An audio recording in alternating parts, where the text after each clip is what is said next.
प्यारे बच्चों, नमस्कार। आज मैं फिर आपको अर्थ की दृष्टि से वाक्य भेद समझा रही हूँ। सभी बच्चे अपनी वर्कशीट निकाल लें और जो है अर्थ के आधार पर वाक्य भेद समझते चलें।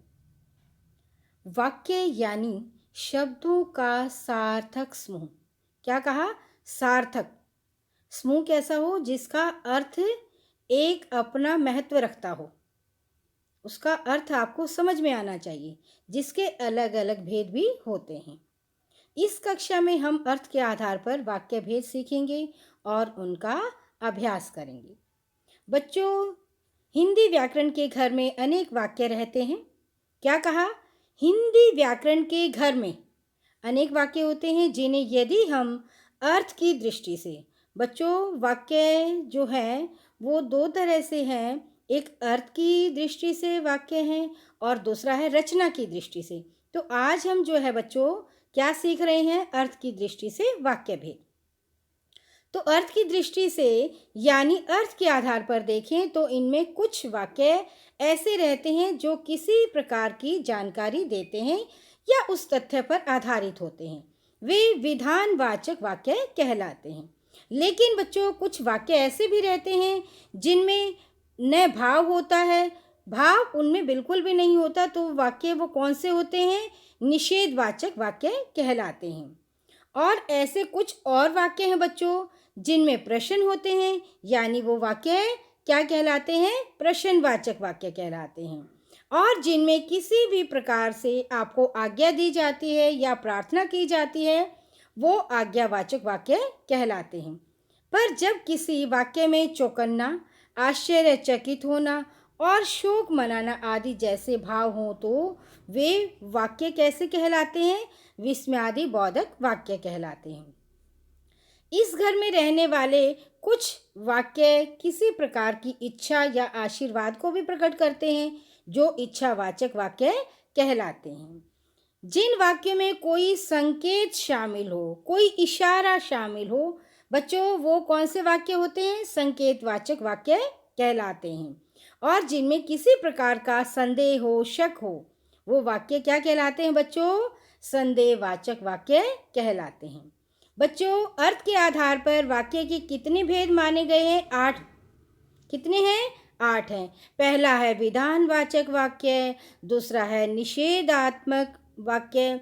विधानवाचक वाक्य बच्चे वो वाक्य होते हैं जो हमारी विधि और रीति के ऊपर आधारित होते हैं। जैसे आपको पता है कि सूर्य पूर्व दिशा से उदय होता है, पश्चिम दिशा में अस्त होता है। जो एक साधारण वाक्य होते हैं जो हमारी रीति पर, विधान पर आधारित होते हैं, वो वाक्य कैसे कहलाते हैं? विधानवाचक।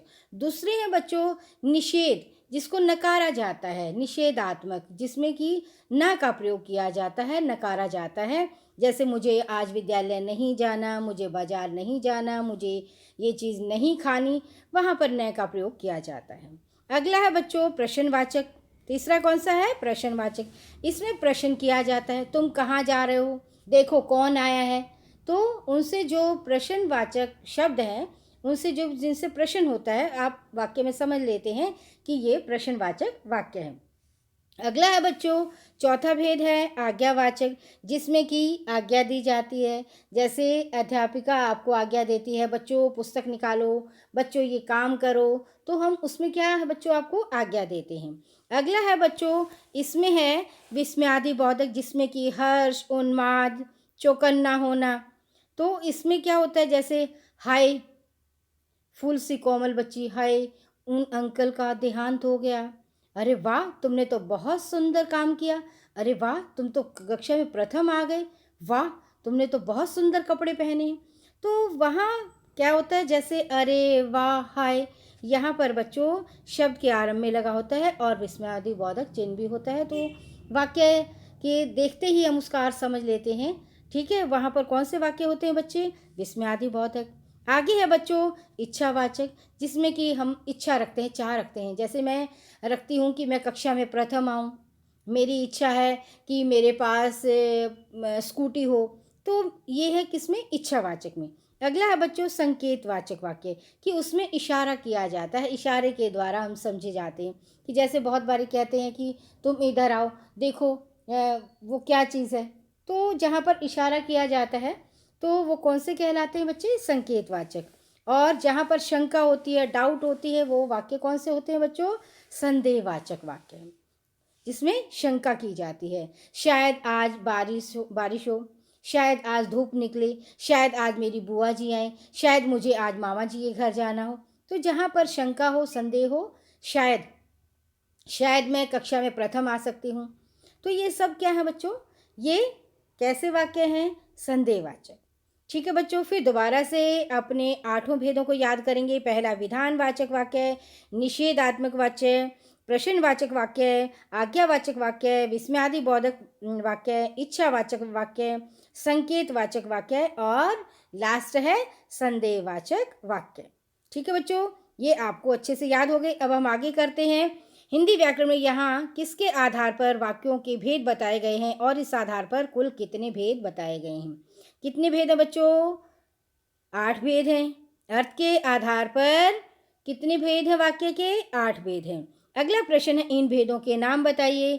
अभी आपको बताए थे मैंने बच्चों, पहला है हमारा विधानवाचक, दूसरा है निषेधवाचक, तीसरा है प्रश्नवाचक, चौथा है आज्ञावाचक, पांचवा है विस्मयादि बोधक वाचक, और अगला है छठा हमारा इच्छावाचक, सातवां है संकेतवाचक और लास्ट और आठवां है संदेहवाचक।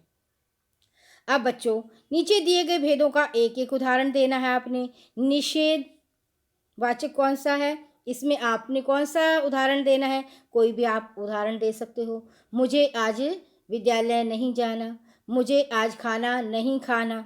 ठीक है। प्रश्नवाचक वाक्य, देखो कौन आया है, तुम कहाँ जा रहे हो, तुम क्या कर रही हो। आज्ञावाचक में है, मेरे लिए एक गिलास पानी लाओ। ठीक है बच्चे। तो अगला प्रश्न है बच्चे, हमारे देश में पहाड़ी क्षेत्र भी हैं, यह कौन सा वाक्य है, सही विकल्प चुनकर बताइए। इसमें देखिए बच्चे, कौन सा है, विधानवाचक वाक्य। प्रश्नवाचक भी नहीं है, इच्छावाचक भी नहीं है, निषेधात्मक भी नहीं है, तो कौन सा है, विधानवाचक वाक्य। अब प्रश्न संख्या 5 है बच्चों, आह जलेबी तो बड़ी स्वादिष्ट है। तो आह देखते ही क्या है, इसमें क्या है, ये हर्ष हो रहा है, उन्माद है, खुशी है। तो इसमें कौन सा है, संकेत नहीं है, संदेह नहीं है, कौन सा है, विस्मयादि बोधक वाचक वाक्य। ठीक है बच्चों। अब ये आपकी वर्कशीट मुझे लगता है कि सभी बच्चों को बहुत अच्छे से समझ आ गया होगा। वैसे मैंने आज आपको बहुत अच्छे से क्लास में भी समझा दिया था, और मुझे लगता है कि मेरा शायद ही कोई ऐसा बच्चा हो जो इसे समझने में असमर्थ हो। तो सभी बच्चे अपने इसको अच्छे से आप याद कर लें, परीक्षा के लिए बहुत महत्वपूर्ण है बच्चों। ठीक है बच्चों, नमस्कार।